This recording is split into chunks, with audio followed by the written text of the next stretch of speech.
Nimeona Kasongo akijaribu kuhijack hiyo slogan ya Gen Z, niko card. Kasongo, wacha nikwambie, wewe uko na card, lakini yako ni red card ya kwenda nyumbani. The former Deputy President and Democracy for the Citizens Party leader, Rigathi Gashagua, has openly criticized the President William Ruto, declaring that the head of state faces a political red card ahead of the 2027 general election. The remarks were made on Saturday, March 21, 2026, during a political rally in Githunguri, Kiambu County. Standing before a charged crowd, Gashagua delivered a direct and unambiguous message aimed at former political ally. He said that while President Ruto has embraced the slogan "Niko Kadi," a phrase associated with the political readiness and the youth mobilization, the reality according to him is different. Tuko kadi. Kama mnataka hiyo, tuko kadi tayari. Gashagua framed the slogan as symbolic of the impending political exit rather than the preparedness for the re-election. His message was simpler, clear and firm. He stated that the political card the president claims to hold is in fact a red card, a signal, he said, that the current administration will not secure a second term in office. The remarks mark one of the strongest public criticisms yet from Gashagua since his fallout with President Ruto. The two leaders were once close allies during the 2022 general election, working together to secure victory. Gashagua reminded the crowd of that political partnership. He said that he, together with voters from the Mount Kenya region, played a decisive role in delivering millions of votes that propelled Ruto to the presidency. According to Gashagua, that support was not only significant but central to the election outcome. He described it as a collective effort that helped shape the current leadership. But in his address, Gashagua claimed that the relationship between the president and those supporters has since changed. He accused the administration of turning against the very communities that backed it, and he pointed to what he described as a growing frustration among residents of the Mount Kenya region. He spoke of economic pressure, disrupted livelihoods, and also what he termed as a breakdown of trust between the leadership and its support base. Gashagua alleged that businesses have been affected and that ordinary citizens are feeling the strain. He also claimed that young people in the region have faced the challenges accessing opportunities, and these concerns, he said, have contributed to a shift in political sentiment. The former deputy president framed the situation as one of accountability. He said that the same voters who supported the president have the power to decide his political future, and in his view, that decision will come in the next general election. Meanwhile, President William Ruto has maintained a different message. Earlier in this week, during a 4-day development tour of the Nyanza region, the president expressed confidence in his administration's readiness for the next electoral contest.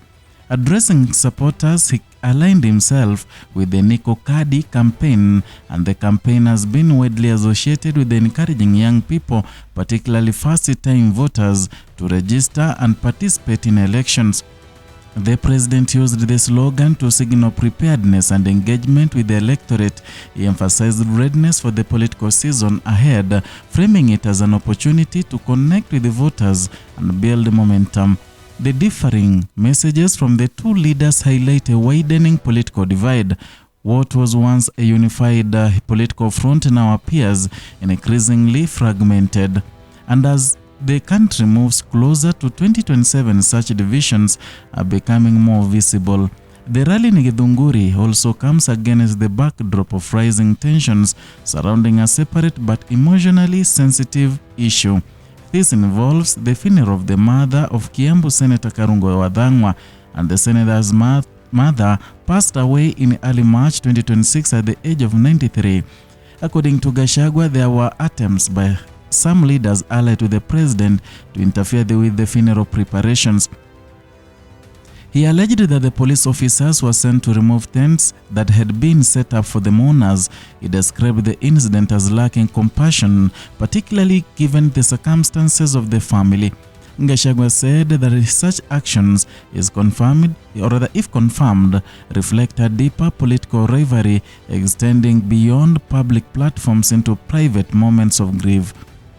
He called for dignity and respect during times of mourning, and the issue has added another layer of already tense political environment.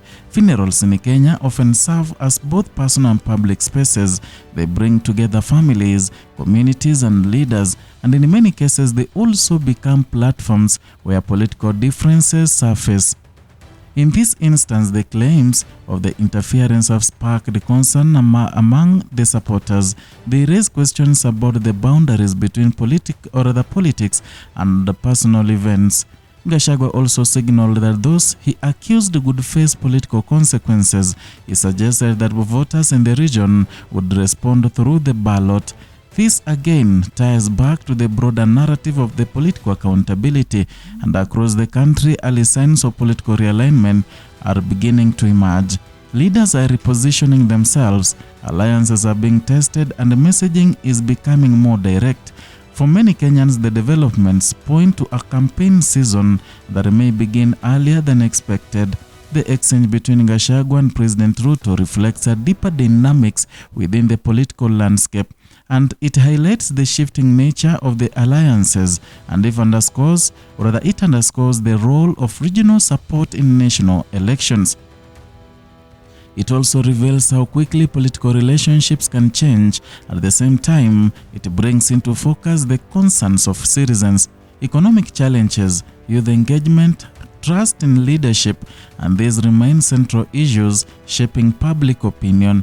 As leaders speak, voters listen, and as the rhetoric intensifies, the choices ahead become clearer. For now, both sides continue to communicate their positions, one emphasizing readiness, the other signaling rejection.